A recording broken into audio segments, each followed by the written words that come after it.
Um, a very warm good afternoon to everyone.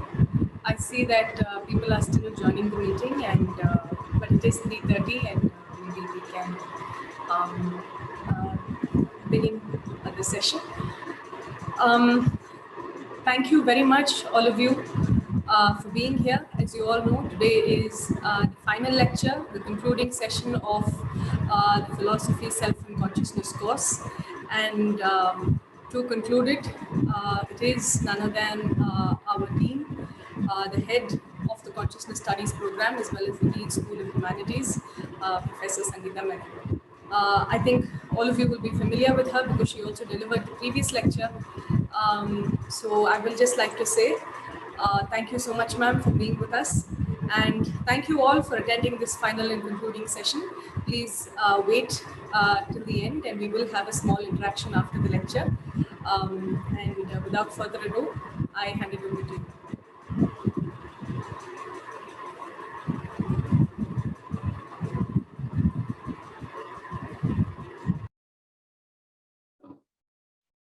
Thank you so much, Dr. Pushya, and good afternoon to all of you. So today's class is the final class, concluding class of this course, which has been going on for a while now. And, we had different topics to talk about and different focuses. And it was all about to understand the context of experience. And I hope you remember the subtitle of this course, which is Exploring the Context of Experience. And I think this is very important because in otherwise day-to-day life and living, which we take for granted, experience is focused, but we don't give much attention to the context because of the very overwhelming nature of experience. And experience itself is qualified by that overwhelming nature. And because of the overwhelming nature, it is tough for perhaps all of us, or most of us, or many of us, to distinguish the context of the experience from the actual experience itself. And this can be understood in very many ways as to why it is important to distinguish the context from an experience. First, every experience is a context, and that is why every experience becomes unique for every individual. No experiences are the same because they are distinguished by its own unique context. And context is produced by several features, and that is why we have to give our attention to theater and literature, because the only source which gives us insights and in-depth vision about the complexity of the context is literature and theater studies. So, and that is one another reason I wanted to focus on literature and plays in today's final class. And it is so very important. And most of the philosophical ideas which we discuss are dependent on the what should I say, embodiment of those ideas in theater and in literature and in authors and so on.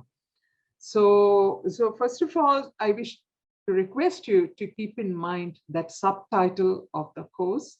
And I hope when you go back to your own, well, there is no going back, right? We are all in our rooms. I mean, if we were in real space, we can say, okay, we go back to your home or offices. Well, we are here. Well, I guess that is the new life. We don't have anywhere to go back, and we don't have anywhere to go for as well. And the Pantomic is perhaps the best theatrical space we are all in 100 years. And we are very lucky to experience this cosmic play, which the universe is writing, of course, with a lot of help from power structures, states and machineries and state machineries and so on. But it's an absolutely interesting play which is going on in today's world. particularly because of the experience which we all are going through, but we can't describe in detail.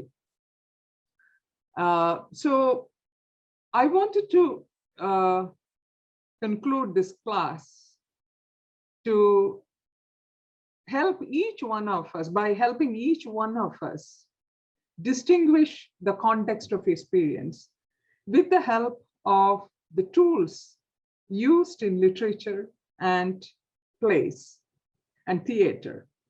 And it is very, very interesting and important that we consider the importance or bring the importance of literature in qualitative studies.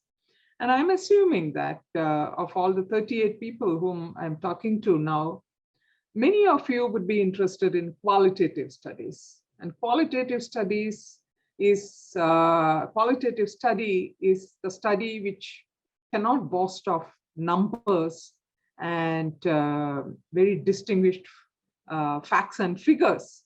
Qualitative studies depend on cases, experiences, and context-dependent individuals. And we all are interested in qualitative studies. And one another reason is we are all very passionate about qualitative studies. And I think last class we discussed about the passion with which we go for qualitative studies. Now, there's one thing which we have to remember, that because of the passion in our qualitative studies, there is sometimes an over significance given to the researcher. So the researcher who goes to the field and brings back the data, analyze it, arrange it, and then write a narrative. The narrative, we think, can be bias-free or the author-free. But I think it's very important we consider whether the narrative we write has a few colors added by our mind, by our personality, by our way of thinking, and not only that, by the desire we want the world to be. Because we go to the field not as a purposeless person. We go to the field as a person with purpose. And the purpose is we want the world or the communities or whatever we have in mind in a certain manner. So in order to fulfill that purpose, we could use the narrative with some of the reflections which we have in mind. Now, the big question is, can we produce a narrative without the author in it? And if there is no author in it, why should that be a qualitative study? Well, I can continue on this very introductory piece of today's class on and on, but I think I should go on to the next important questions, which I think I already shared. And some of the readings Dr. Pushya shared with you yesterday and today also, I think in WhatsApp. Please take your time and read them, but please do read at least through some of them, because these can give you a great lot of help as you move on. Now, the first question I want to focus on is, just one second, I'm just opening my notes. Yeah, so the first question I want to focus on is, who is a character? As I already told you, I would like to use certain tools from literature and play in today's class. So I'm assuming all of you would have some interest in literature. So who is a character? And it's very, very interesting to consider this, right? Because at least we watch movies, if not play, and we of course read books and so on and so forth, stories and so on. So character is one function which continue through all this. And character can be defined by very many ways, which I will do in a few minutes. But let me start with the most important starting point itself, which is, who is a character? And we can also ask, what is the nature of the character?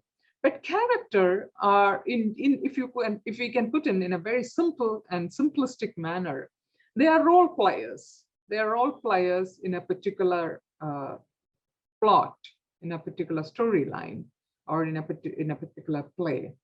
So they are role players. So there are different players in a play, and each of these role players, they embody a particular stance or vantage point by which we can understand the story. So it is not that the character is an embodiment of a certain array of values or certain ways of looking at the world and so on and so forth, certain kind of dense morality. No, it's not. That's not what we mean by character.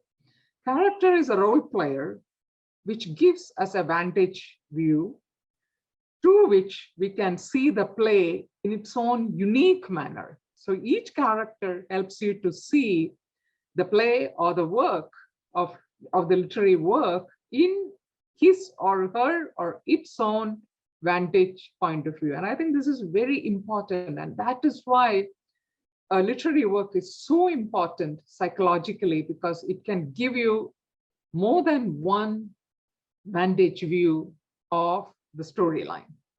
But then we have to be a careful reader and an open reader as well.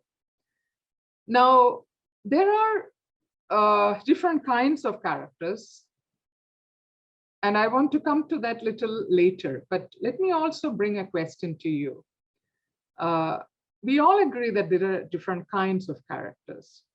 Do we also think whether the narrator of the story, which means the author of the story or the playwright, he is also or she is also a character? So is the narrator also a character? Because I need your attention, because we are going to a little detail. So when you see a literary work or a play, when you read them or enjoy them, you see the characters all arrayed on the stage, either of our mental space or the theatrical space.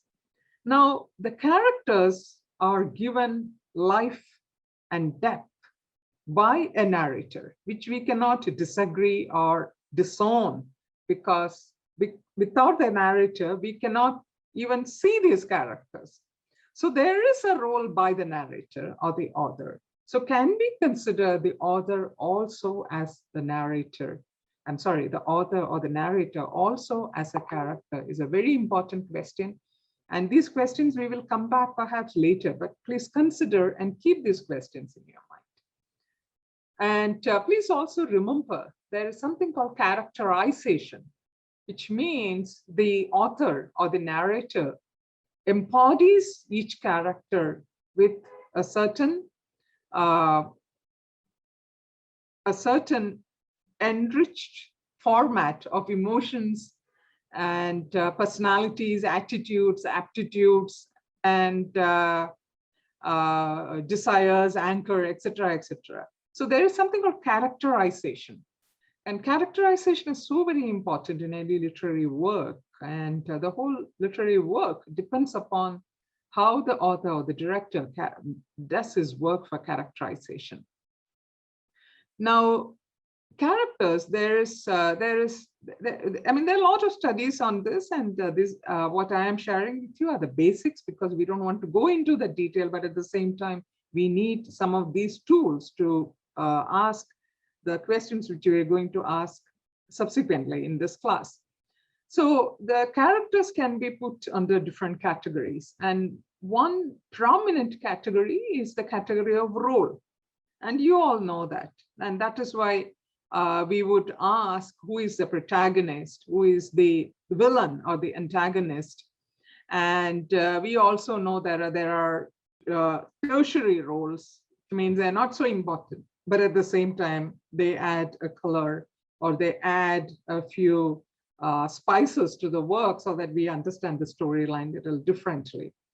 There are various lists. If you look at what kind of, what is the type based on the role for a theater or a play. And, but the fundamental ones are, as you would know already, perhaps, it's a protagonist, antagonist, and also tertiary roles. There are also other kinds of roles which people talk about. And one is deuteragonist, and I'm not sure whether my pronunciation is right, which is a slight combination of a protagonist and an antagonist. And there are also other tertiary roles, which I think I mentioned to you, like a confidant and other smaller roles who might have villain aspects or certain tertiary aspects and so on. Now, these are the types based on the role a character plays in a literary work. The other is the division is the type based on the quality of the character. And this is again very important. So certain characters you would find them dynamic, which means they are changing, they're always vibrant, or there's no dull moment, and they bring in a lot of richness to the story because there's a lot of things happening around to them and within them. And but then there are certain other roles who are more qualitatively static or not changing much. They just continue with one emotion or with one attitude throughout, and introduce a certain kind of neutrality by this unchanging space which they hold. And there are also qualities which can be described as symbolic, which means they show you a particular idea or a value by understatements and not overstatements. By understatement, which means by more of a metaphorical or symbolic significance. And in general, the quality which decides a character we can describe them as round or flat characters. And round characters, as it goes, they're round because they are very enriched, they're very complex. The flat is more symbolic or one directional. So this is another way of looking at characters. Now, why I shared with you some of these ideas of character is, please keep in mind that we are making all this discussion in the context of narrative writing as qualitative researchers. So as a qualitative researcher, imagine yourself as the narrator or the author of the work which you are writing. So in that work, in such a work, we had to discover, or we have to scoop out some of these hidden details. And without doing that, we are actually not in touch with what we write and what we author. So that is why it's very important to look at the narrative from this literary and theater point of view. Now, another very important aspect when we look at theater and any play or a work is the divide between the scene and the scene maker. And why I use this word scene and scene maker and not using perhaps a few jargons is because I would like that distinction to be simpler and clear to us. And the scene and the scene maker is, I think I earlier told you that whether we have to include the narrator also as a character. Now, the scene is almost the plot or the storyline which unravels as the narrative begins, it reaches the middle point and the end. Now, and the scene maker. Now, the scene maker here, we can debate whether the scene maker is either the director of the play or one of those characters who are so important in making the change in that literary work, or perhaps any other extraneous element. So who is the scene maker, I think, is a very, very important question, because that question also will help us to determine how the storyline is being produced at various points, or how the storyline is moving and flowing from where we start to the middle point to the end point. And we are, of course, considering that there is a dynamism within the story, because if it's a storyline, there has to be, there has to be a dynamism, because otherwise we have to call it a still picture. A play or a literary work is not a still photographic picture, but it is almost like a video which perhaps doesn't go into a loop, but which continues in a certain manner with a lot of unexpected and expected changes and details into it. Now, the next important question which I would like to discuss with you is, in a literary work or in theater, there are characters. Now, as you enjoy them, or as you confront them, as you meet them, where do they live? Where do the characters live?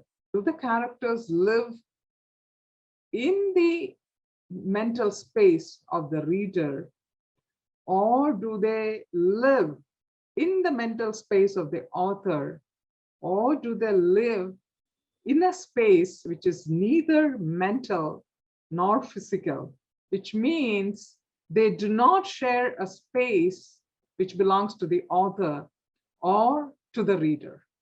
And I think this again is very, very important. The placement of characters. Where is the character placed? Imagine we all look and feel very meaningful because we are placed somewhere. And it's very, very important, this cartographic tool, which we all possess and use as we live. We are placed ourselves. We place ourselves in a certain manner so that we can take the place along with us as we move. It's almost like a snail or an animal with a shell.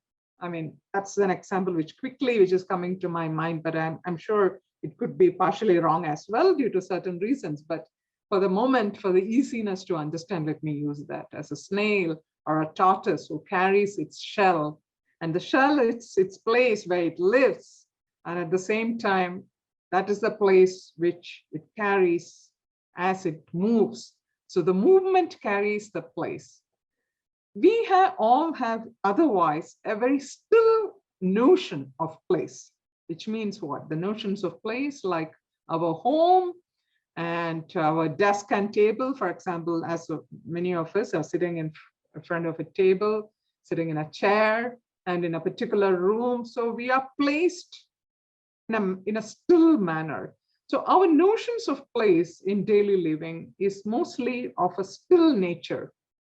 And though we move, for example, for some people, moving towards the office or your workspace or to your college or to the wherever you have to spend a considerable hours of your daily time is very important. And that brings in a lot of differences in the way the day's life give you meaning. So there is a feeling of settlement when you go to those different kinds of places. And then at the end of the day, you go back to home. And again, please remember, this is something very important in the Pantomic context, because this was one experience which was unsettled for a lot of people. Almost all of us, I should say, not even just a lot of people. We are not talking only about the migrant laborers or people who lost their jobs or people had to go to different states, but we are also talking about people who are used to moving and using movement as a metaphor for finding meanings in life. And so many kinds of movements were stopped.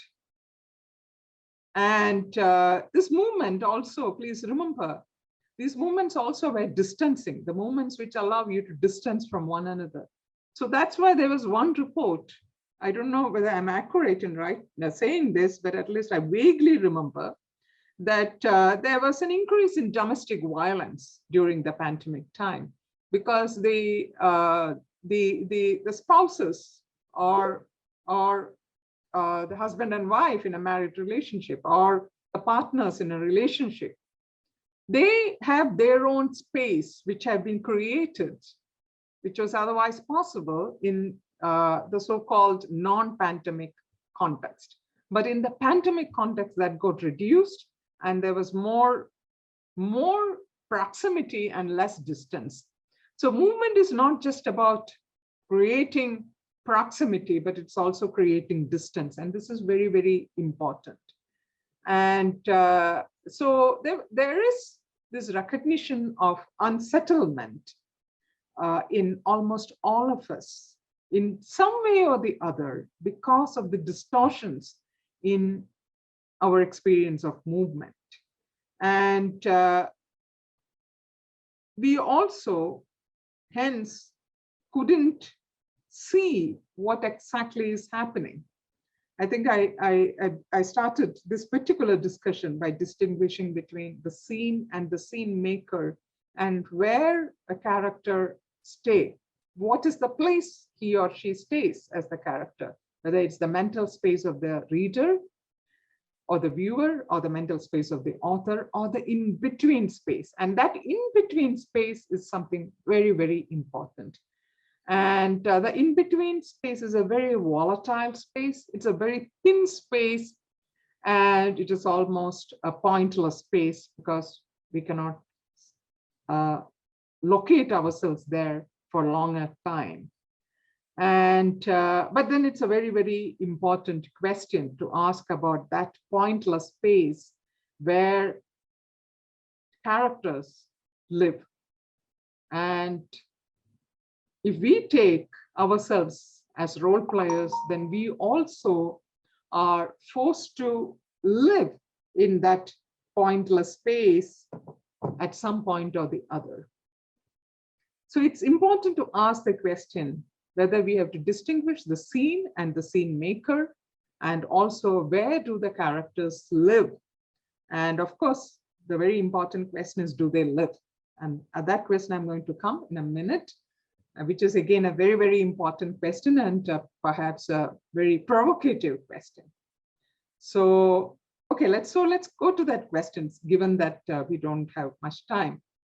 So do the characters live? I mean, just imagine for a second, do the characters live? Has any of the characters followed you in your life as you lived your life 5 years, 10 years, 15 years, 20 years, 25 years, 30 years, 40 years, 45, and so on and so forth? Did characters follow you? Or did you follow the characters? If the characters followed you, then they were living. And it's very important that we give attention to this particular question.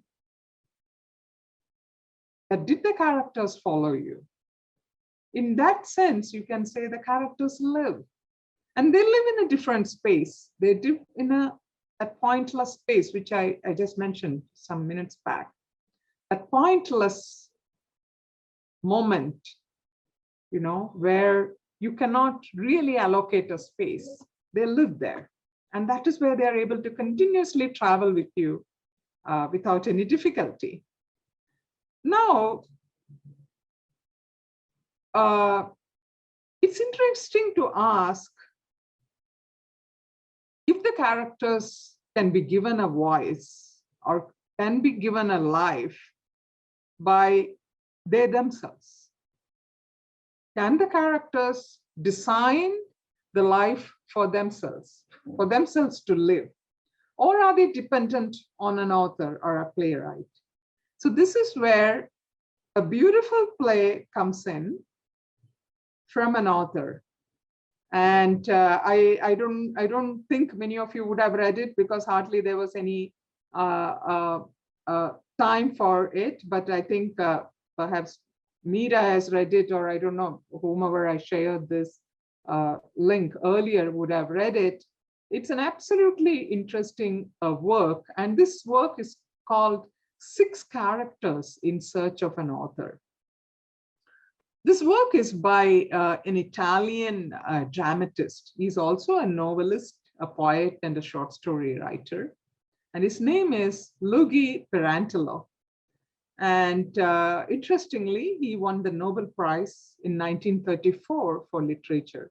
And he was described as one who has magical power to turn psychological analysis into good theater. Now, the work is very interesting.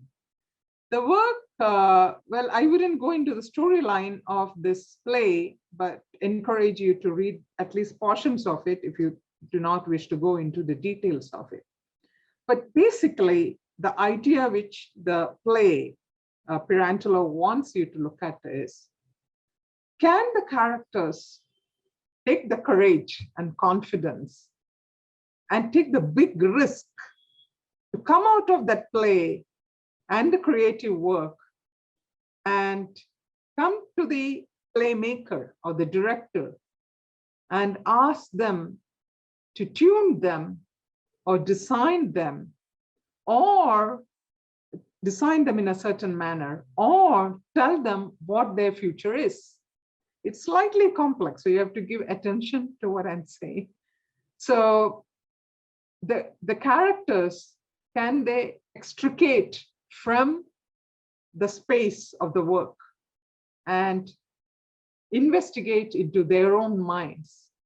Can they have a say about their future, their purpose in life? Does it sound absurd to you? Well, I see a stillness, so I don't know. I mean, at least you can shake your head this way or this way, or yeah, it sounds absurd, right? Nobody thinks it is not absurd. No one thinks it's not absurd. Okay, it's an interesting question, and please show your videos if possible, okay? I mean, if your bandwidth allows, do show your videos. I think you will engage better if you show your videos, and you will have to have better discipline also if you show your videos, not to get out of your seat and do something else and then come to your seat. So devote this time to this one last class. It doesn't hurt. All right, so can we extricate the characters from the place they are otherwise kept? Because the author has kept each character in a particular place, right? And if the character is extricated out of that place, can the character be the same old character? Very difficult, right? Because the character, to our minds, has been designed by the author, which means what? The character doesn't have a life without the author. The author is the progenitor or the creator of the character.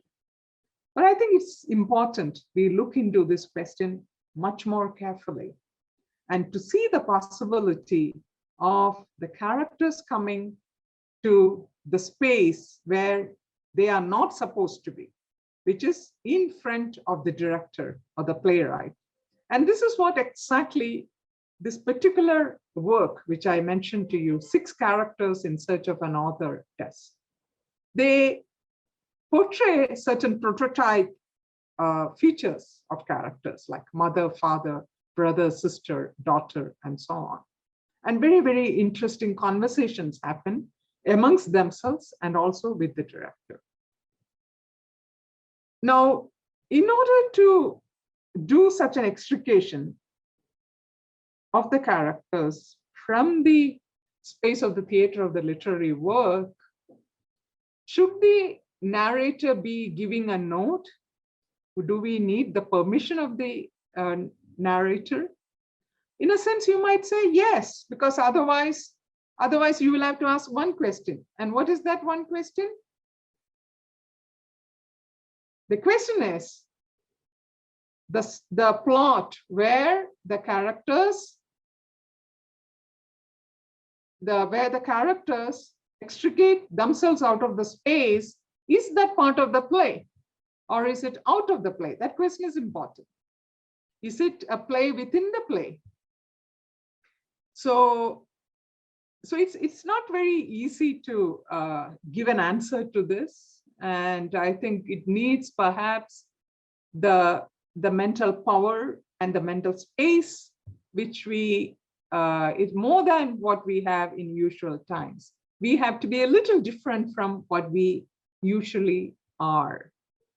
So for a character to be, do you need a creator? Do you need a story writer? Is very, very important. And if you come out of that play, are you still the character is very important. And does the character exist only in the creative space of the author is another important question. If the character comes out and questions the director and the playwright, what does that mean? It means, if you look at the complexity of the psychological process which is happening here, it means the playwright has to have a very acute sense of self-awareness. Because if it is not, either the playwright will identify oneself with the character which is coming, or the playwright will be so alienated from the character, you don't give attention to what the character is seeking. So in order to be fair and compassionate to the character, the author has to be more self-aware. And I think I mentioned a little bit about self-awareness in the last class too. It's a key word. Please underline them, and we will come back if there is time at the end. And unless the playwright is self-aware, he or she will not be able to maintain the existence of the character as well as the existence of oneself, not just as a playwright, but as a person, as an individual. Does the individual get lost in his creation is a question very, very important to be asked. There are several related questions which we can see when you read this particular work which I mentioned to you. But in short, we have to remember that it is the feature of self-awareness which gives the author the malleability and I should say also openness, malleability and openness to converse with the character in an open-ended manner without having to conclude or without having to be afraid of losing oneself in oneself or in the character. Because the author's identity is very fragile. Remember that, right? And his mind or her mind may not even have enough space to locate so many characters which are being built for a particular plot, or so many characters which are coming in the future for another storyline. So it's very fragile, which means you can get lost in that character, which the character whom is trying to have an engagement with you, which is the author, or you can run away from the character, which means, no, I don't want to have a conversation. This is all what I want the character to be, and the character will be like this, nothing more, nothing less, because I just cannot think beyond it. It is too complex. So imagine the mind of a creative writer or a playwright. It's much, much rich and complex than we can think of in our daily life, which we may not even think otherwise. I leave you with that question there, and come to perhaps the next question. I think you also should look at this particular play, which I told you, if possible, and look at what each play or each character gives us as insight from their point of view. Now, one another question, which I think we already discussed, but to precipitate a little more, is to ask, what is real and imaginative? And maybe you are asking me, what is real and imaginative in a literary work? Did you mean that? I guess some of you might have asked me that, right? Mentally, do you mean literary work? Not really. Let us come into our daily life experience. What is life and what is imaginary? Remember, these questions are not very easy. And perhaps 50 years back, if we asked such questions, you would be labeled in a certain manner. And I don't need to tell you what that label is, because people were not prepared to believe that the human mind is layered and is capable of the complexity at the same time of having the ability to hold oneself in a neat manner, which means we just don't lose ourselves by engaging in these questions. But in order not to be lost in, we don't know where we get lost, but in order not to get lost, again, remember that aspect of self-awareness is very, very important. Otherwise, these questions can create a borderline situation of reality and imaginary possibilities. So what is real and what is imaginary? Well, this is one question an undergraduate student in philosophy will have to ask. This is also one question perhaps a +2 student has to ask if they are doing science as optionals. Right? There are lots of theories. For example, I mean, to begin with, let's say, how do you see the rainbow? Is the rainbow real? No. The rainbow is not real, but there is a phenomenon called scattering of light, which is behind to explain rainbow. And there are umpteen number of experiences which are so natural to our daily living, but at the same time, the science behind it is very different. And therefore, the experience is real, but the actual facts which are responsible for that experience is something very different. And that's why we talk about scientific facts and experiences. And science always focuses on the fact or the theory or the law and not the experience. And that is why there is the so-called arrogance for science, or a scientist to say, yeah, but you know, we scientists are very logical. We scientists are very scientific. We look for experiments, we look for repeatability and so on. We also look for commonsensical explanations such as parsimony, right? That is the tone of a person who does science, and it is valid. And that is the attitude you need to have, perhaps if you're doing so-called scientific work. Now, I was telling you that the question, what is real and what is imaginary, is a question asked by an undergraduate doing philosophy and also perhaps a student doing +2, or perhaps even before. Which means what? That question is not so dangerous and so demonic-like. This question we have been asking all the time. But when philosophy asks that question, there is a sudden overturn, which means what is questioned there is the reality of the real and the imaginariness of what is imagined, and also the imaginative elements in what is real and the real elements in what is imagined. I hope you are with me. And I guess I'm speaking a little, not going too fast. So it means anything which we consider as real can also be possessing elements of imagination.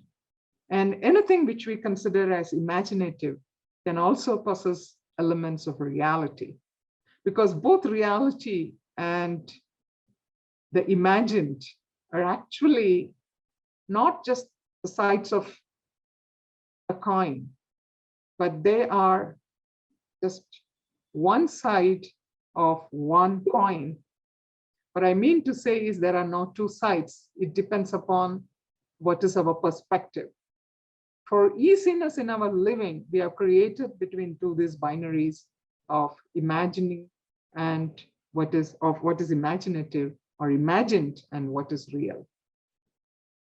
And but again, I want to bring back that earlier concept which I brought in, which is self-awareness, because that is the key again to open this magical dose of what is real and what is imagined.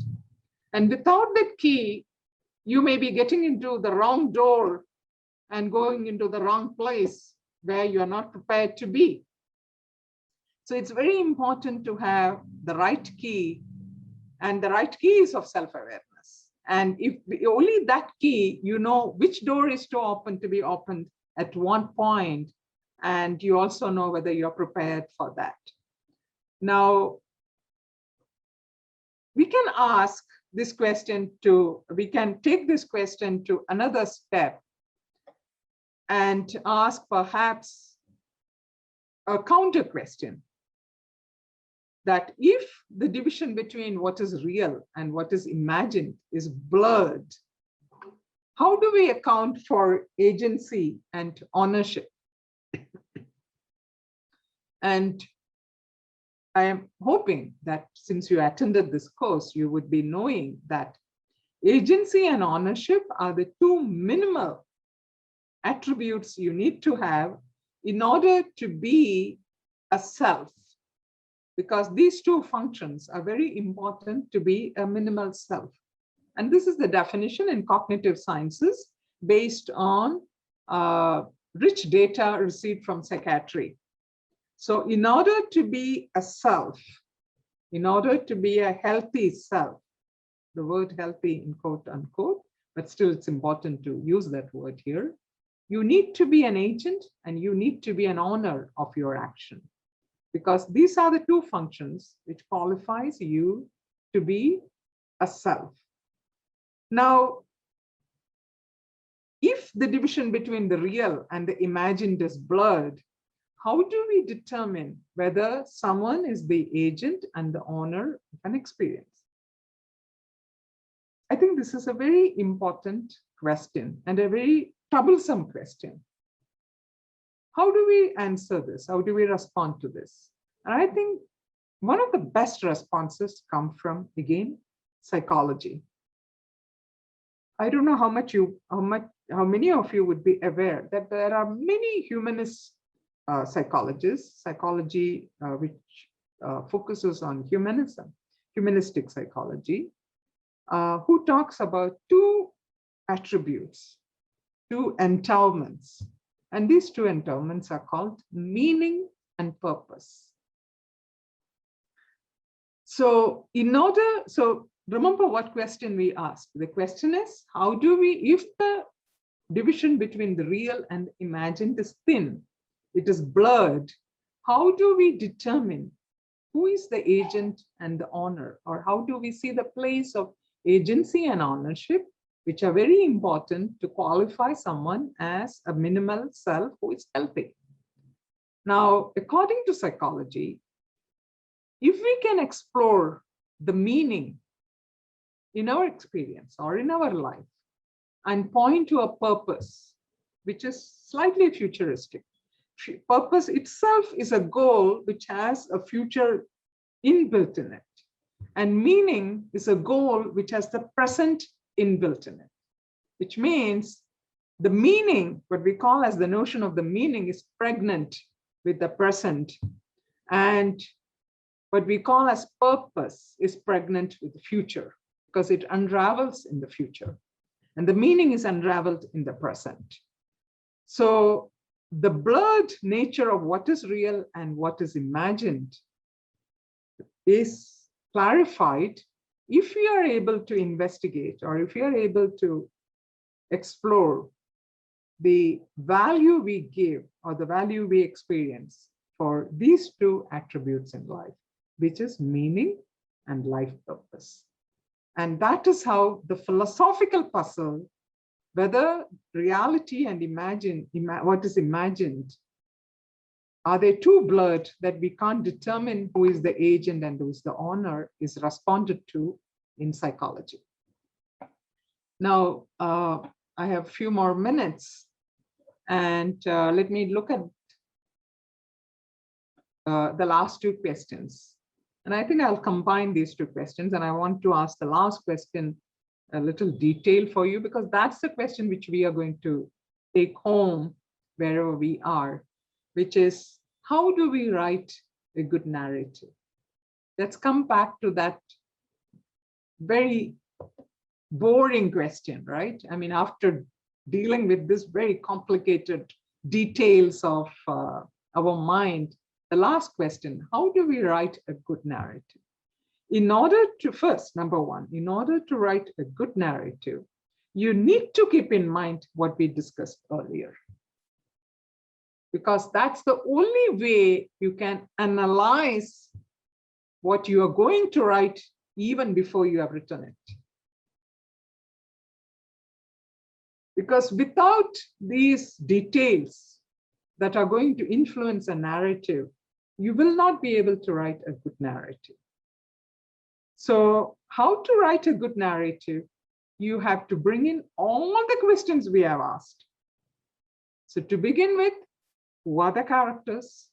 What are the types of characters you see? What are the role players? Who are the different kinds of role players?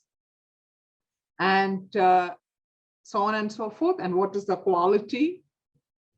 And what is real and what is imagined in what is portrayed by the characters? And is there a blurry nature in the words spoken by these characters?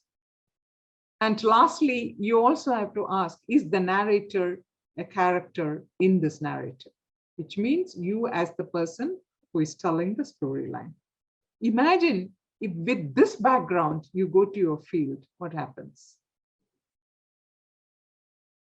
If with this background, you go to the field, the first thing which will happen is you will be very open. You will have no conclusions. Because the greatest trouble for a qualitative researcher is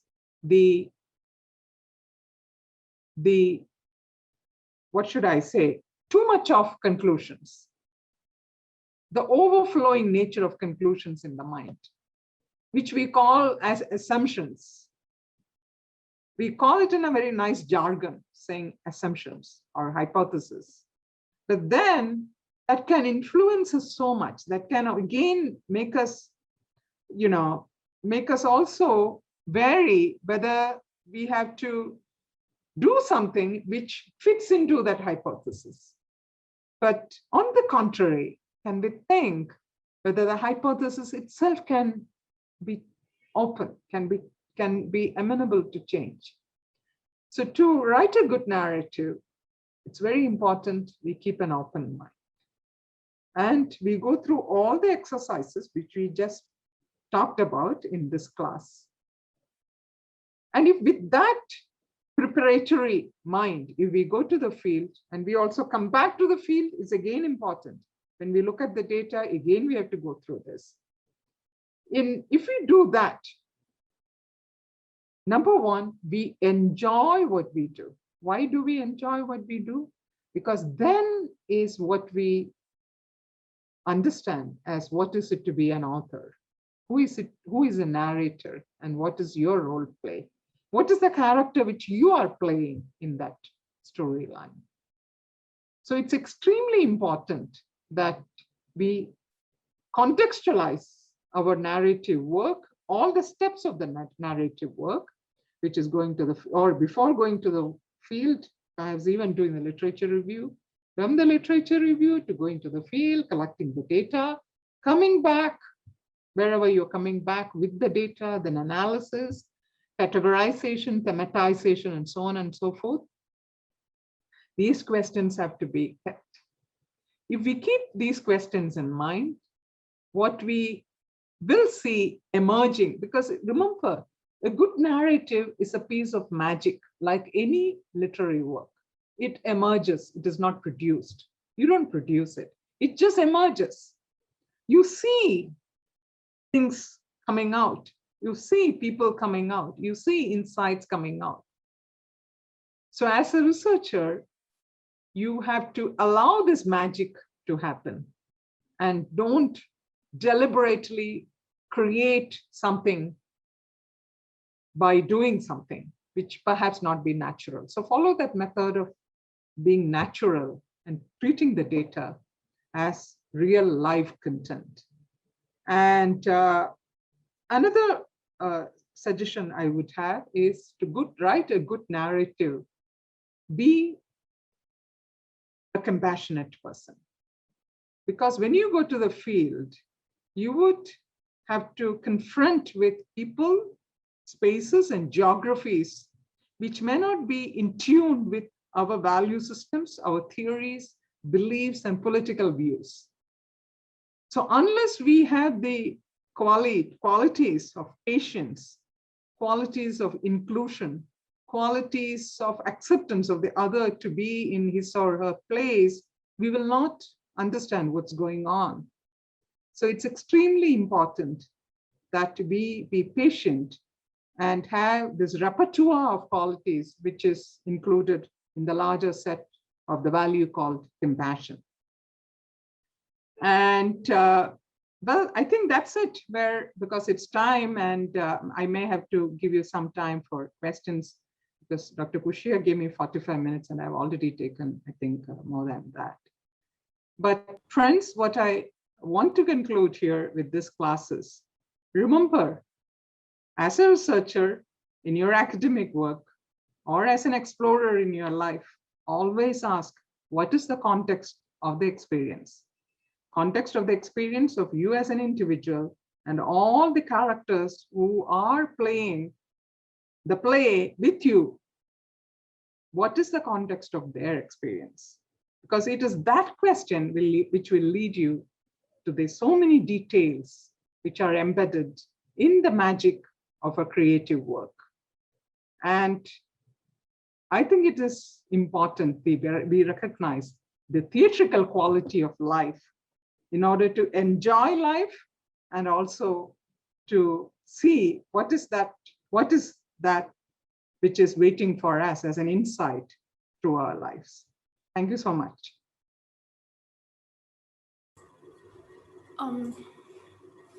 Thank you so much, ma'am, for that fascinating lecture. The session is open now. I assume all of you know how to use the raise hand function. Please do switch on your videos. It'll be nice to hear you. This is the last session, and it would be nice to have a face-to-face interaction. Please do use the raise hand function and ask your questions rather than just type them out in the chat box. In the end, if there is time, I will read out those questions as well.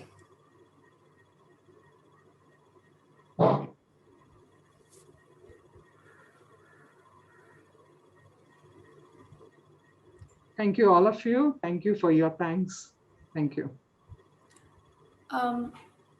I would also like to know from you, what are the challenges which you consider in writing a good narrative? And what we discussed just in today's class and in the previous class or in the previous many other classes would help you. Of course, we have another session, concluding session, where perhaps this question should be asked.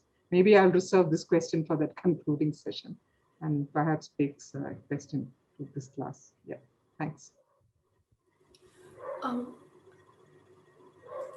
Do we begin with the questions in the chat box, ma'am? Okay, I see one hand. Yeah, Kanchan, go ahead. Thank you, ma'am, for the lecture. When I'm writing a narrative, maybe I'm confused how much should be the sense of identification with the character. Because as an author, if I identify best with the character, maybe I can do justice to it, or I need a sense of objectivity to do justice to the character. It again depends upon you. As I told you, there's a lot of homework which we have to do to ask that question. And character is in this context I use. When you go to the field, you're looking at live people, not characters, right? So but then the context is something else, so that you don't get completely lost or completely impervious to what you're experiencing. So it depends upon you. I would like you to explore and find out for yourself, about your subjectivity and how you place it. Because in order to even know how much you can identify, first you have to perhaps know how much is your self-awareness. That is why I requested all of you to keep that word in mind, because that is going to determine your identification, alienation, attachment, and so on and so forth.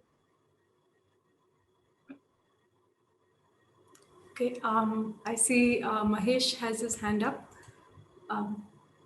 Yeah. Thank you, ma'am. I just, this brings a lot of thoughts in process. But one thing I just wanted to ask, for the question to play in real life, when do we play a role as a character and when do we play a role as a narrator, and how do we then shift between these two?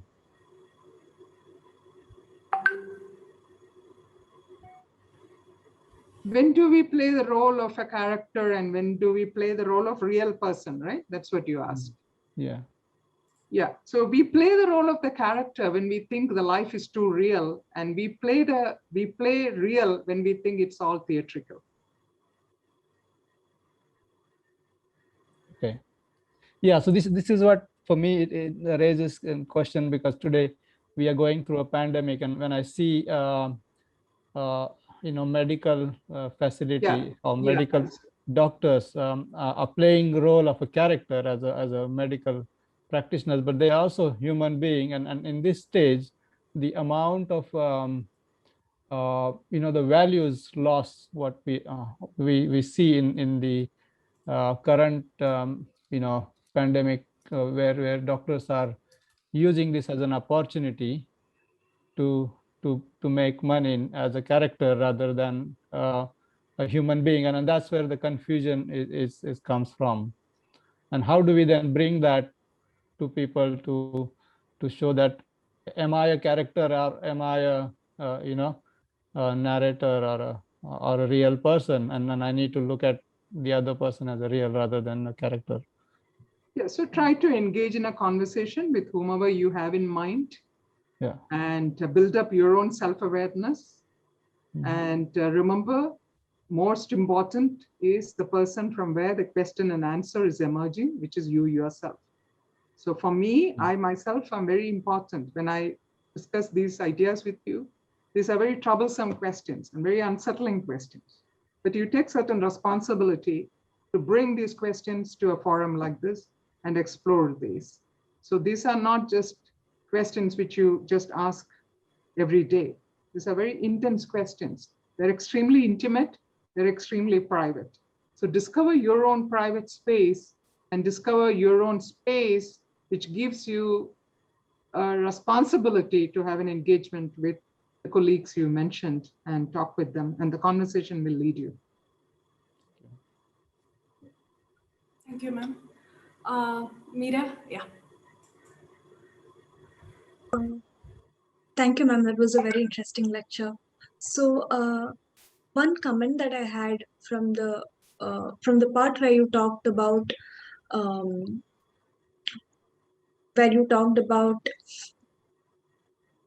just one second. Yeah.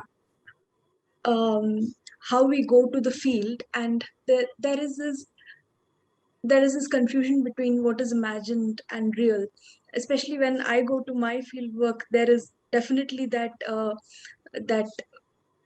confusion, where, especially because of the sensitivity of my subject.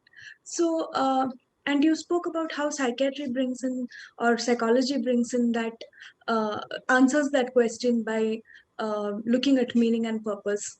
So I understand that purpose probably is something that we keep in mind to contextualize our narratives.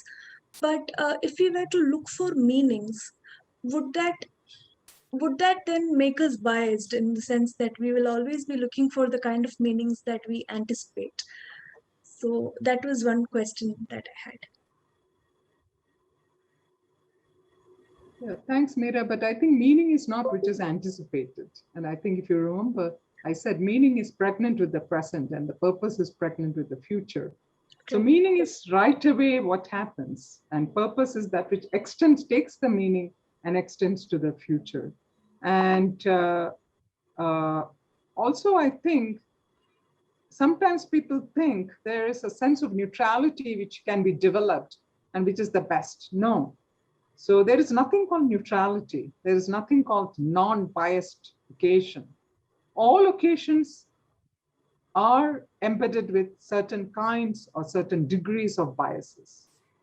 It is impossible to have a bias-free context. But then how do we ground that bias? How do we become aware of that bias? That, I think, is what is crucial.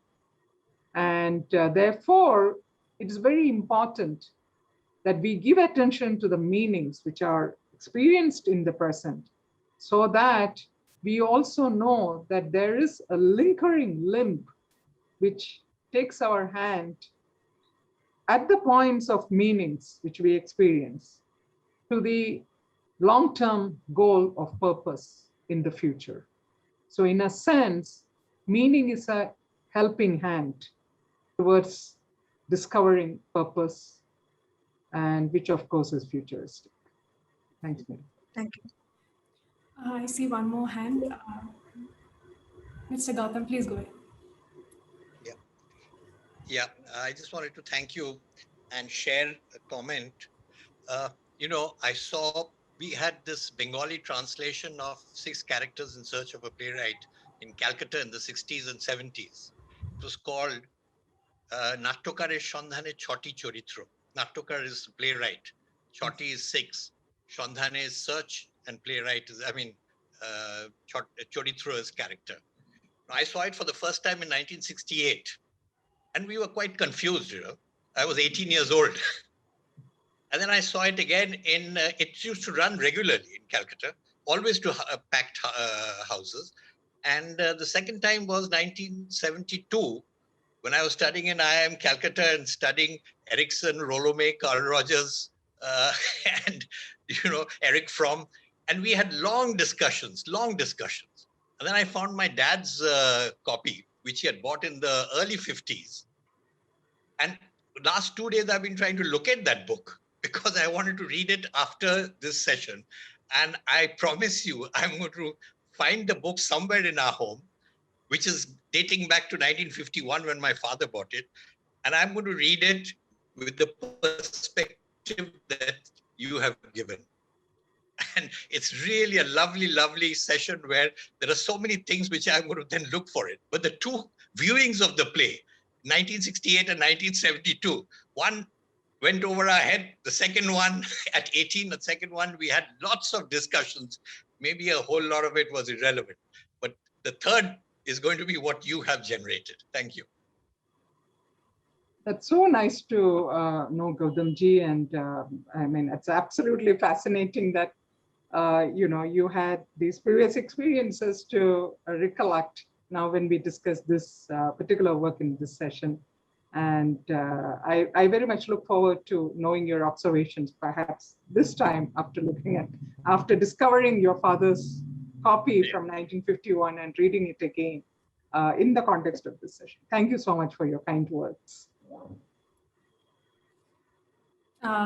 Thank you. There are a couple of questions in the chat box, ma'am. Do we take them now? You can read them, Dr. Pushya. We'll see. You can read all of them, or you can select some of them, and if Sure. all are interesting, I'm sure.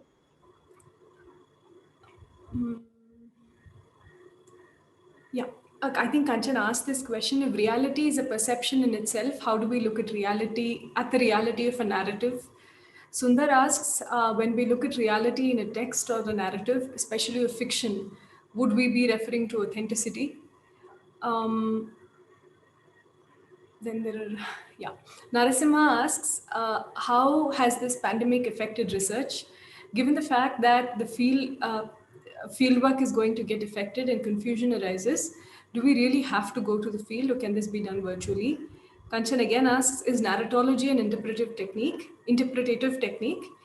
And Sundar asks, shouldn't this approach of openness combined with a degree of activeness be adopted in our interpersonal interactions as well, so that the full gamut of human complexity is brought out? That's it? Yeah. Okay, to the last question, I think Sundar has asked. Definitely, the answer is a yes. So no doubt about it. And so I think the idea is that, again, if you remember, doing a narrative work is something which gives us joy because we are passionate doing it. And one of the questions, do we have to go to the field? It depends upon you, I think. Some people will have to go to the field because there are field dependent studies. If the study is not field dependent, it's okay. And for some people, they have to consult text because the text is the field. And you will have to go through the text and consider that as a field. So it depends. Yeah, I think I'll stop there.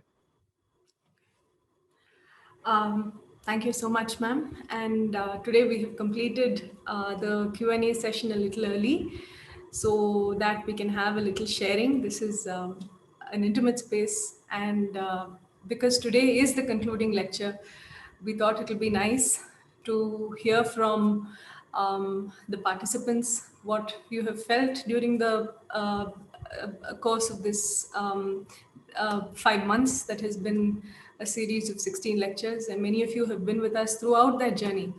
And it has been a journey of 5 months. So it'll be nice to hear any reflections, any thoughts, anything that you wish to share about this past. And we have 3 of our instructors with us today as well. In-house instructors from NIAS, Professor Sangeetha, Dr. Saurabh, and Dr. Shankar. So we will request them also to share their thoughts because they have been with us on several such journeys and on this journey as well. And then also a few words maybe from the coordinators. So with that, we will conclude, and we look forward to hearing a little bit about what this experience has been for you, and any thoughts and anything you wish to share. So it'll be nice. Please do raise your hand, and we'll unmute you and you can please speak. If you have difficulty in articulating it, do write it in the chat box. Perhaps, I mean, of course, we are going to send you a feedback form, but it will be good to also know how perhaps this course and any of the lectures helped you to expand your horizon of thinking, to add the number of concepts which you already have in your basket, and also help you to create an open mind towards asking questions perhaps with more sincerity and with more commitment. So these are some of the questions you can respond, or you can share your thoughts on any aspect of how this course helped you, which I think it will be very nice to hear. And I think the subtitle of the course is the main part actually of the course. The subtitle is actually the main title of this course, which is exploring the context of experience. Thank you. Yeah, I see 2 hands up. Vishakha, please go ahead. Good evening, everyone. Am I audible? Yeah. It was a very unique session, and it is, I think, the first effort ever in academia when, an institution like NIAS Bangalore, which I myself came in touch with for the first time, has come up with a series of these lectures associating self, philosophy, and consciousness. Because somewhere up until now, we all came across by our research or by our training, by our subject background, we all studied all these concepts in isolation. So from day one, what Dr. Menon ma'am had told us, it came into fruition throughout these series. And personally, it also helped me gain much insight into how we can present the self-concept, keeping in mind the principles of philosophy and consciousness. So for that matter, I think this is the first time such a course was introduced in our academia. And I'm thankful to Dr. Menon for such a in-depth effort that you all took for us in bringing this session and course. Thank you, ma'am. And thank you to NIAS team, each teacher, each person, all the resource person, all the teachers who came up, and Menon ma'am, I can never thank you enough for bringing up Dr. Dhar. And it was a very memorable lecture for me personally in my journey of the research that I'm undertaking, and all the participants, the discussions and questions that came up all throughout. It was very enriching, and it will take us to newer, I mean, beyond our boundaries that we had created or delimited ourselves with. So thank you, ma'am. May I just ask you to say a line about yourself?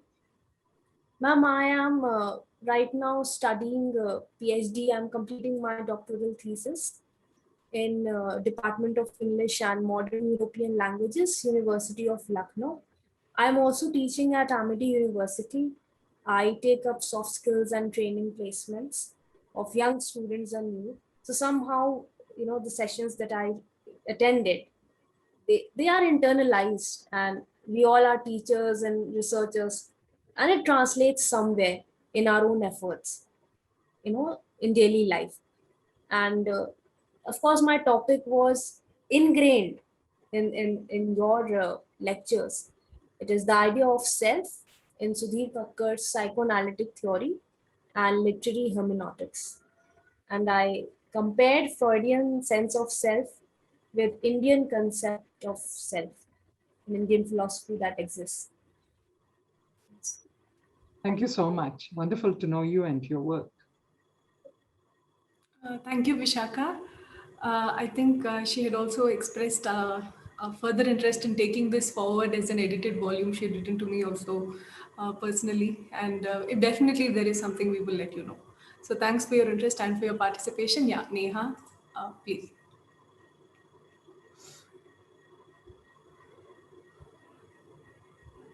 I, Am I audible now?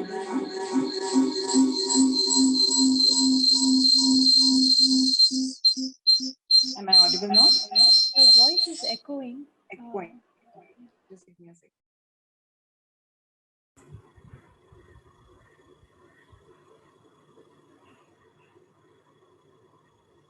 Yeah, now it's fine. Okay. Good evening, everybody. Now it should be fine.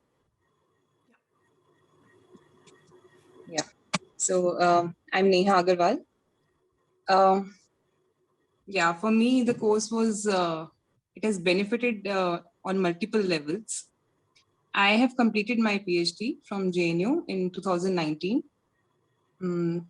But after that, I was doing teaching, been doing teaching from past 4 years. I was teaching psychology, but I was not satisfied in teaching, psychology at undergraduate level. It was very reductionist. So I was on my own journey of discovering because of my interest in philosophy as well. So this course has helped me in giving a direction of what I can do next. So starting from the beginning, all the topics related to philosophy and phenomenology, most importantly, benefited me a lot. The lectures on phenomenology and so many other topics related to self and consciousness have immensely benefited me. I was also doing a research paper, so it has helped me in completing that paper as well. And now I also started writing proposal for postdoc. So that was, this course has helped me a lot in it because it gave me a direction of what I want to do. And the assignments helped me a lot as well because through the assignments, I could do the additional readings and articulate my thoughts. And during writing, I discovered what I want to say and what I want understand of the concepts. So I really want to thank Sangeetha ma'am and all of the team members for this wonderful course. Thanks. Thanks, Neha. There's anyone else, please do put up your hand. We'd be happy to hear anything you wish to share. There are a couple of comments as well in the chat box from Vani, Anisha, and Sundar. So thanks also for your sharings. It was wonderful. If you would like to read them out or speak it, it'll be nice. Yeah, I see Shailesh's hand up, please.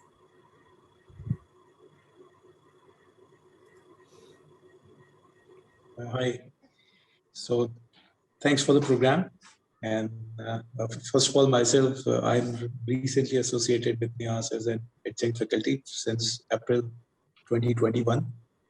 But I was visiting NIAS for some other reason, as I come from industry, from geospatial and telecom as a background. But out of my own interest in the topic that uh, I was pursuing as just after office hours in some reading and some spiritual readings related to, say, consciousness, through reading of Yog Vashish, watching some popular movies like Matrix or Transcendence and various other things. So I just came out with this really good good topic, which was very, very interesting. And during all these sessions, I really discovered a lot of new things and a lot of new perspectives. Like during one of the sessions of Dr. Shankar, he spoke about the Bharata's philosophy and the various nerves and how they are made and the cause and effect and various other things. And during the last two sessions of MAM related to memory and experience in this session. So this has given a very, very new perspective and an interesting deep dive into the subject. So thanks a lot for it. Thank you, Shaileshi. Yeah, I see Anisha's hand up. Please go ahead, Anisha. Good evening to all of you. I'm Anisha Koshi, and right now I'm teaching as an assistant professor in Acharya College, Bangalore itself. And I've been a literature student, and for a long time I've been torn apart just by trying to create or come up with a proposal for my doctorate studies. And even now I'm still thinking. And this course has especially helped me out a lot because I've always been wanting to delve into something which deals with psychoanalysis along with philosophy. And all the lectures throughout this course have helped me to at least think about them. And over the time that I've been teaching, I've come to know that my undergrad studies and postgraduate studies themselves, they were just starting of whatever I wanted to study. I thought that by the time I'll be done with my master's, I'll know a lot, but I got to know that that was just the starting, and I need to learn a lot more. And it was amazing to be back as a student rather than a teacher. And all of you have helped me so much. Thank you so much for being there, and thank you for organizing this session.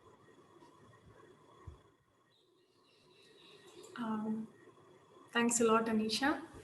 Um, yeah, there are more comments coming into the chat box. So thank you all for your responses. If you feel like speaking them, please go ahead to please feel free to go ahead and raise your hands. Maybe we can hear a little bit from the instructors as well. Can I request Saurabh sir, Dr. Shankar, Dr. Saurabh, and Professor Menon to please speak a few words.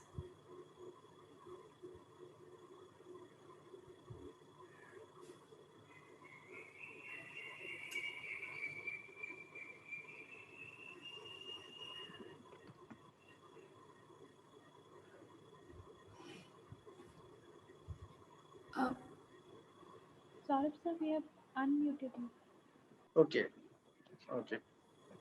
Yeah. Thanks, Dr. Pusha. And um, so personally, if I talk about the course, then I found this course extremely interesting and very original, because hardly we have the courses where the issues of the philosophy crisscrosses with the embodiment, health, art, social sciences, literature, narrative.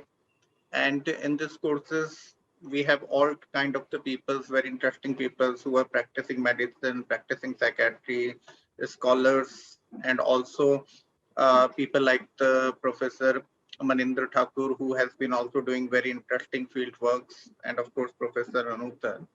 So I don't think that I have ever participated in the course which has such a wide variety of the scholars in such a single course. So I personally learned a lot during this course and the interactive sessions, even the talks which I have given, that also helped me a lot in clarifying my concepts on embodiment and health while in the course of preparation.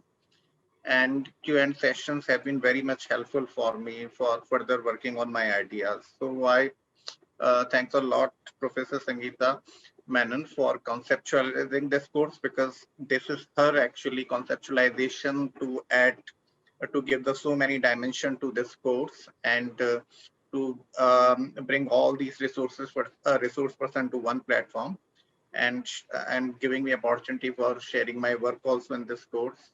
And also thankful to Dr. Pusha, who has been wonderfully coordinating and helping, also helped also me for this course. So I thank you all. Thanks. Thank you, sir.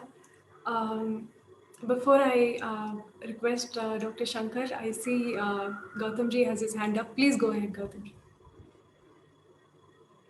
No, I just want to say, if you are looking for an endorsement, the best endorsement is I calculated before this particular session and compiled with that. I've got 102 pages of notes for this course. So 102 pages of my notes, which I have to now streamline and get it internalized. But I think that's the best endorsement, because if I was not interested, if I was out of it, I wouldn't have just written anything. Wow, that is really impressive, Gautamji. Thank you so much for sharing that. And yeah, that's really wonderful to hear.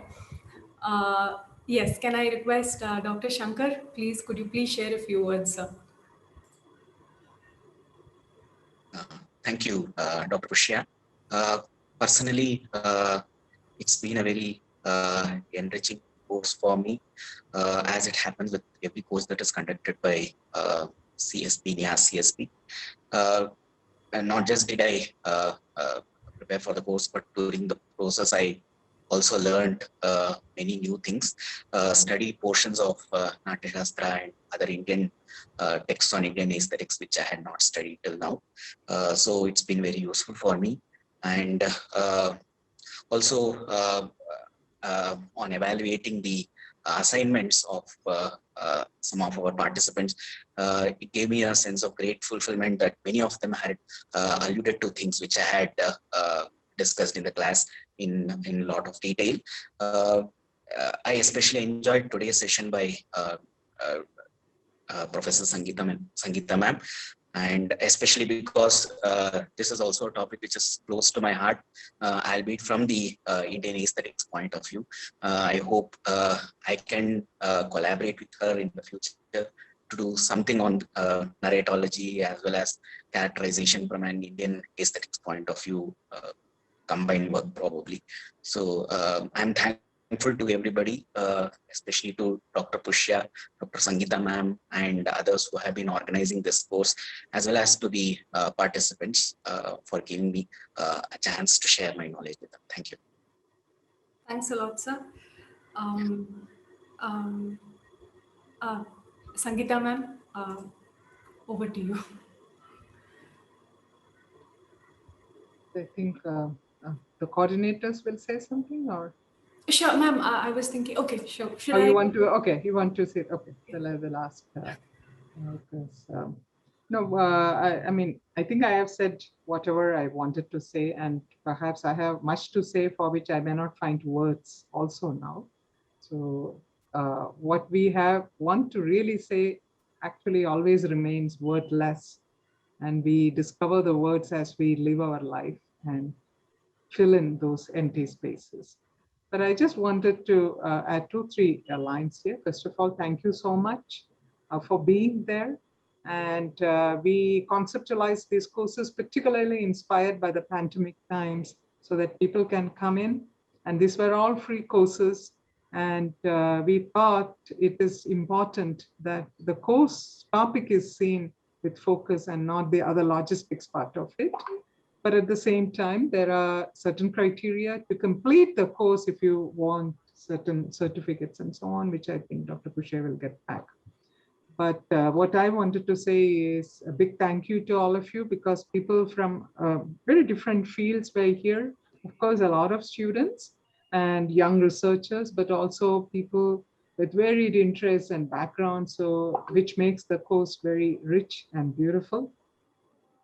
And I also wish to thank all the coordinators, and particularly my own colleagues from the Institute, Dr. Saurabh, Dr. Shankar, and others, to build this course to this extent. And without them, this would not have been possible.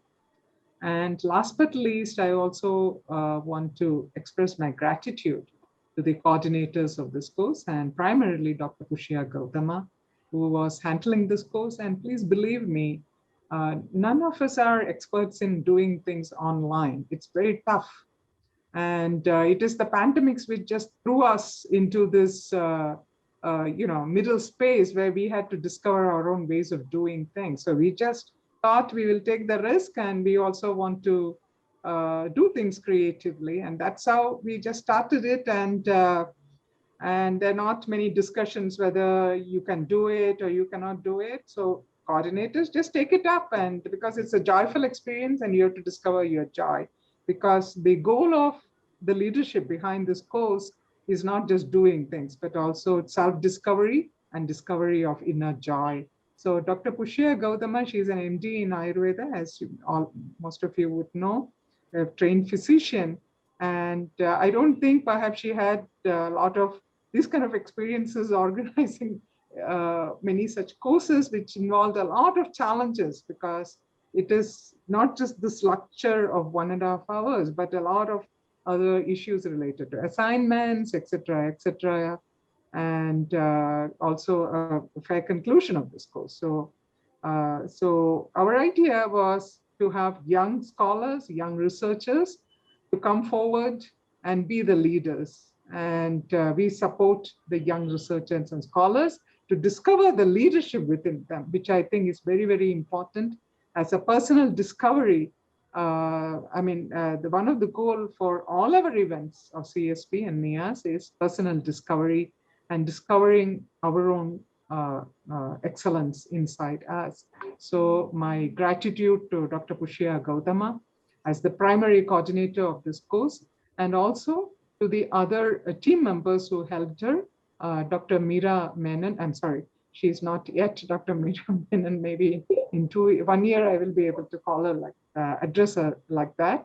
So Meera Menon, who was assisting and helping us with the teamwork and all other logistics, we're very thankful to her. And Niharika Sharma is a face I think CSP online events will not forget, because from day one of our online event, she is there in the anger of Zoom. And we didn't know how Zoom will be, but definitely she was, with her confidence in anchoring many of our events earlier, assisted for this course as well. She helped Dr. Pushya in her own unique ways. And there are other people here, Ashwini and Abhishek, who also were very indispensable in the background as well, who are helping us. A lot of other people who maybe perhaps I'm not naming them, but this is all a team effort, and a lot of minds work together to bring such a course. So, so a big thank you to all of you there who organized the event, who made it a possibility, who transformed the possibility from an actuality. And a big thank you to all of you there attending this course with so much attention and love from your heart. Big thank you from my side. Thank you, Dr. Pushya. Thank you so much, ma'am. I'm actually, I'm little, I don't know what to say now, but yeah, it's, thank you all for your very kind words. And I think as someone who has sort of been the main coordinator of this course along with my colleagues, I have to say that without Professor Sangeetha, without Professor Menon's, vision in this, because it was her conceptualization. And just the openness of saying, yeah, why don't we have different speakers? Why don't we have, and just broadening the horizons. I think one of you had spoken about just how broad and how this is really the first of its kind, simply because of the expanse of the topics covered. And I think only the person who's entirely responsible for the conceptualization of something like that is Professor Menon. And so, I mean, deep gratitude to her. Of course, there's someone who's been a part of this entire setup. It feels strange to thank her because she's been such an integral part of it. But I just feel that as someone who has helmed this, as someone who has conceptualized it, and given that obviously this has resonated with so many of you in the comments that you have written and also shared, I felt I wanted to share this. Also, to Dr. Saurabh, I have to especially thank you, sir, for inviting so many of the speakers. In fact, I think Vishaka had mentioned Professor Dhar, and many of these very interesting speakers were speakers that Dr. Saurabh invited. And we're also very grateful because he's been such an integral part of this entire process. It's not impossible to break it down into smaller parts, but sir, thank you so much and for everything. Also, thanks to Dr. Shankar for agreeing to speak. And I mean, whenever Dr. Shankar speaks, there's a rapt audience. So thank you so much, sir, for agreeing to give this lecture and also for being a part of this entire venture. So, I mean, this is all within NIAS. I just wanted to say what we have done. And as maybe someone as coordinating this course for the first time, one of the things that I have learned is that the amount of work that goes on behind the scenes in terms of looking at the participants, looking at their backgrounds, vetting them, and also, on screen when you see people, getting a sense of people through their responses. How do you navigate a platform that is online, which is really impersonal, but how do you navigate such a platform and and yet manage to hold heart? So I think this has been one of the biggest learnings for me through coordinating this course. And I must thank all of you for being present and for sharing so beautifully and yeah, attending all our sessions. So thank you very much for your participation and for your sharings. I'd also like to thank, of course, last but not least, my co-coordinators, Meera and Niharika, for the invaluable work that has gone on behind the screens. And of course, Ashwini and Abhishek, whom words will not suffice, simply for the sheer mountain of work that they have managed to complete. Because there's just been a lot of work that goes on online and behind the scenes as well. So I'm extremely grateful to my entire team, to the entire team of NIAS for this. Yeah, I request my co-coordinators to please share a few words if they wish. Niharika and Meera, please.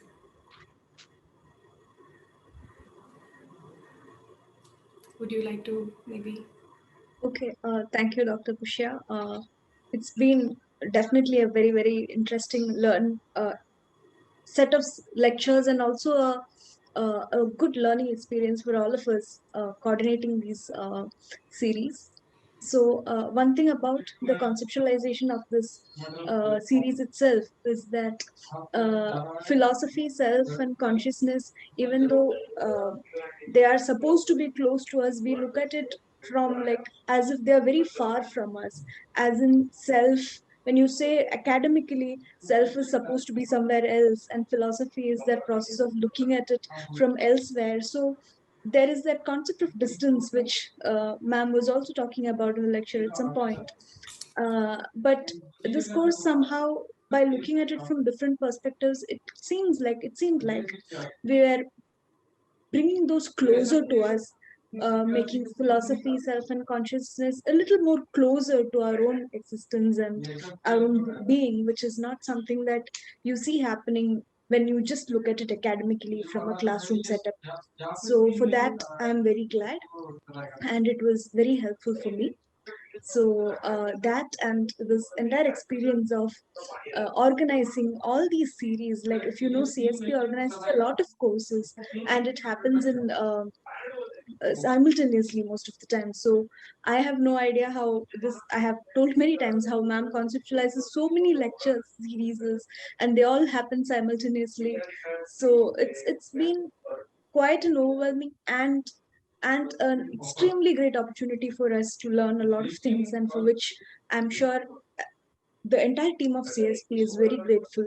So thank you, ma'am, and thank you all, because you all have been great support and in coordinating and organizing every lecture that comes out from CSP. So my heartfelt thanks to Dr. Pushya especially for doing this so beautifully. So thank you, Dr. Pushya, and of course Niharika, Ashni, and Abhishek, who's always doing all the work behind. So thank you all. And this set of series, especially the participants have been very interactive, and they ask so many pertinent questions, which also makes you think. So that's been a really good thing. So thank you everybody for being such wonderful audience as well. Thanks a lot, Meeta. Niharika, can you please share a few words? I think a lot has been said already for the wonderful lecture series that this course. But I just want to say, like, as the people working in the background, it's always thrilling when a new idea comes in and ma'am introduces, okay, we can do this. And for some days we're just concentrating, okay, then the speakers, then the idea, and it's amazing. Like, you should see the rapid the train that goes on with ideas in all our groups, and everyone is buzzing with, okay, how about this and that. And it's amazing how that ma'am puts it all together, and then we have an action plan. And with each class you can see how that action plan is actually working. And the end lecture is bittersweet all the time, but the sweet part is, you can see that the vision that you had, like ma'am had and all the coordinators had in the beginning with her, how that actually gets finalized with the last class. So I just wanted to say that it's always the lectures are amazing, but obviously the background work is also a little bit of thrilling experience, because discussing those ideas with Sangeetha ma'am and with other faculties is also a great learning experience. And it's always been a treat for us to, at our, in our team, to organize these courses, and as students to learn how to, really organize and get to know how, all these things are done. So for the management part, I'm always thankful for Sangeetha ma'am for coming up with such great initiatives and ideas. So I'll just thank ma'am for that. Thank you. And thank you, Dr. Pusha and Meera, Ashwini and Abhishek, for working along as we always do as a team. So thanks. That's all from my end. Thanks so much, Niharika. And I think, yeah, with that, we come to a close. I think the vote of thanks has also been done. But yeah, I think the only vote of thanks that remains is to thank NIAS for this platform, and for the director of NIAS, Professor Shailesh Nayak, for allowing and providing the space for such programs. And also thanks to all of you for attending. And yes, I think there is a message in the chat box. So you wish to be updated about any future programs. There is a WhatsApp group that you can join where you will get updated regarding any programs that are upcoming. You could join that if you wish. And yeah, we look forward to engaging with you. Just two announcements. The feedback form will be mailed to you today or tomorrow. Please do provide us with your feedback and what you think and what future areas you think we could take up. And also regarding the assignments, for those of you who are crediting the course, the last set of assignments, I think for the last two lectures, are pending. And once those are evaluated, we will get back to you with both the course certificates as well as the attendance certificates. So these are the two certificates, and you will probably get it very soon after the assignments are complete. So thank you once again, and we look forward to engaging further with you in upcoming seminars and sessions organized by CSP. Thank you all, and good evening. Take care. Stay safe.